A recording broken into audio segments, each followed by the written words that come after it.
Sobat BK, selamat datang di Pondok BK, ruang ngobrol hangat seputar dunia pendidikan dan siswa bersama aku Tami. Dan saya Deni Herdiana. Kita bakal menemani kalian mengobrol santai tapi penuh makna. Nah, menurut aku nih kita akan ngobrol tentang topik yang sangat menarik. Kira-kira apa nih, Dian?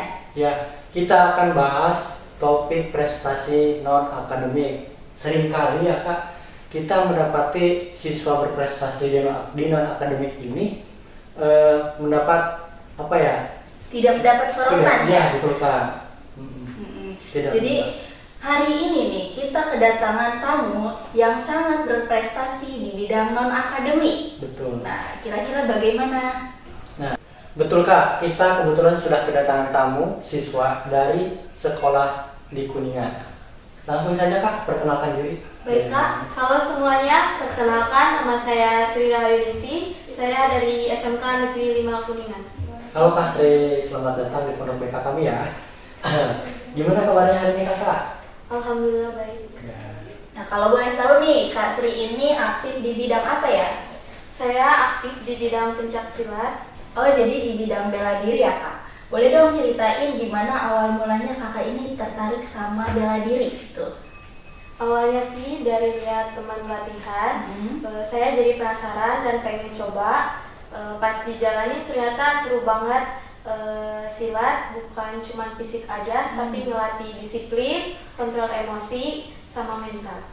Itu ikutnya dari kelas berapa Kak? Dari awal masuk SMP. SMP, dan sekarang kelas? 2 SMK. Wah, hebat banget ya, sudah lama ya. Ya, kalau boleh tahu nih, Kak Sri ini kan perempuan ya, kenapa bisa tertarik sama bidang bela diri ini? Apakah ada motivasi dari orang tua atau siapa gitu? Awalnya sih dari lihat teman latihan, saya jadi penasaran dan pengen coba. Pas dijalani ternyata seru. Silat gak cuma fisik aja yang dilatih, tapi disiplin, kontrol emosi sama mental. Nah, Kakak ini kan pasti Kakak udah semangat ya, termotivasi dari situ. Apakah ada support system, misalkan dari pacar lah atau keluarga, teman?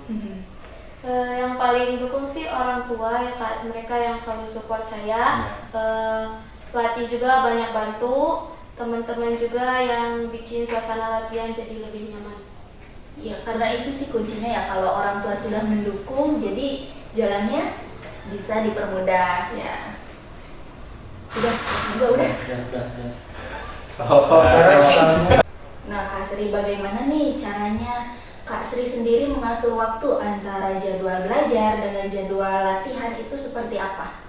Biasanya saya latihan di sore hari dan malam harinya saya mengerjakan tugas-tugas. Kalau pas lomba atau izin sekolah, saya cicil tugas dulu atau minta catatan dari teman.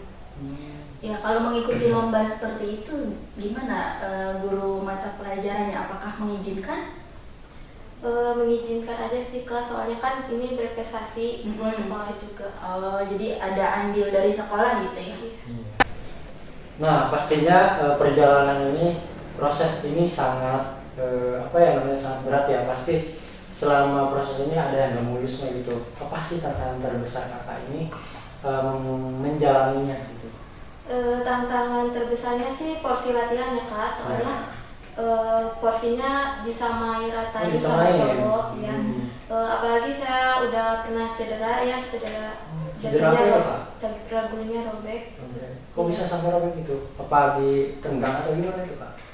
Saya lagi sparring gitu sama teman. Pas jatuh ternyata bukan ke matras, ke alas, tapi ke trotoar, ke lantai. Iya, Ya. dia langsung robek. Wah, itu pasti sangat sakit ya. Ngilu saya juga dengarnya. Itu bagaimana tuh respon orang tuanya ketika mendengar dagunya robek karena latihan? Bagaimana? Apakah tetap mendukung atau gimana? Orang tua sih tetap ngedukung ya.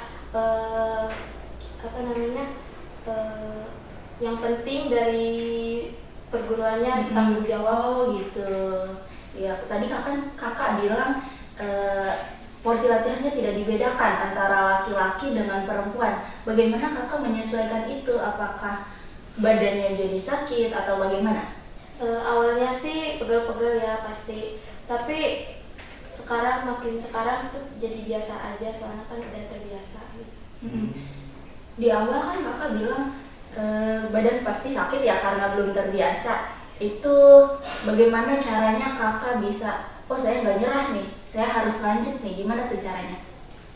Saya ingat lagi kenapa saya mulai silat gitu. Ya. Motivasi awal jadinya ya. Ada lagi mungkin yang lain? Udah sih Kak. Nah, dari selama ikut kegiatan pencaksilat ini nih, kakak sudah berapa kali menjuarai perlombaan? Udah 5 kali. Oh, banyak juga ya, 5 kali. Dari 5 kali itu bagaimana respon dari guru-guru, teman-teman, dan orang tua? Karena kan prestasi yang kakak ambil ini kan termasuk non-akademik ya. Bagaimana respon mereka? Responnya baik banget sih Kak, soal apresiasinya bagus banget gitu. Sama teman-teman kan suka support gitu, kasih semangat. Orang tua pastinya bangga soalnya anaknya berprestasi. Nah, pelajaran paling berharga selama proses ini, apakah kakak pengalaman dari proses seperti ini akan menjadikan kedepannya itu seperti apa setelah lulus itu kakak ingin lanjut dengan karir atau kakak ingin masih aktif di bidang ini? Yang berasa itu disiplin ya Kak, sama saya jadi lebih sabar, tangguh gitu. Silat juga kan ngelatih bukan fisik aja, tapi disiplin, kontrol emosi. Ya, pasti ya. Biar kita nggak ambek-ambekan gitu ya. Ya. Terus apa ini kakak kedepannya nanti setelah lulus sekolah? Kan kakak pasti fokus karir, kerja lah, terus ya dan yang lain-lain itu. Apakah kakak akan melanjutkan di bidang ini gitu? Kan saya mau ngelanjutin kerja ya. Iya. Kalau ada waktu pasti sempet-sempetin buat latihan.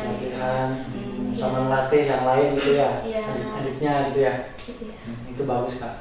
Oh, jadi yang saya ambil nih dari Kak Sri ini, jadi kegiatan bela diri itu tidak hanya jadi kegiatan sekolah, tapi juga sudah menjadi hobi, betul ya? Iya. Jadi hobi gitu. Wah, luar biasa sekali ya Kak Sri ini bisa membagi waktunya antara belajar dan latihan sampai bisa mendapatkan prestasi sebanyak itu. Kira-kira ada nggak nih pesan buat sobat BK terutama yang punya potensi di bidang non-akademik? Kira-kira apa nih? Agar memotivasi teman-temannya di luar sana atau orang lain gitu kan. Buat teman-teman yang punya bakat tapi masih ragu, coba aja dulu, gak usah takut gagal. Siapa tahu itu jadi jalan sukses buat kalian nanti. Betul sekali. Nah, sobat Pondok BK, kita sudah ngobrol malam ini dulu ya kakak, sampai keringatan seperti ini. Sebelumnya terima kasih kepada narasumber kita atas waktunya yang sudah disempatkan datang ke sini ya. Terima kasih Kak sudah berbagi ceritanya di sini. Nah, buat sobat BK yang punya potensi di bidang non-akademik, jangan ragu nih untuk menyalurkan bakatnya, karena yang katanya prestasi di non-akademik itu tidak disorot, itu belum tentu benar loh. Nih contohnya Kak Sri, dia mendapatkan dukungan, support, dan apresiasi dari guru, teman, bahkan orang tuanya juga ikut mendukung. Terima kasih. Sampai jumpa di Episode berikutnya.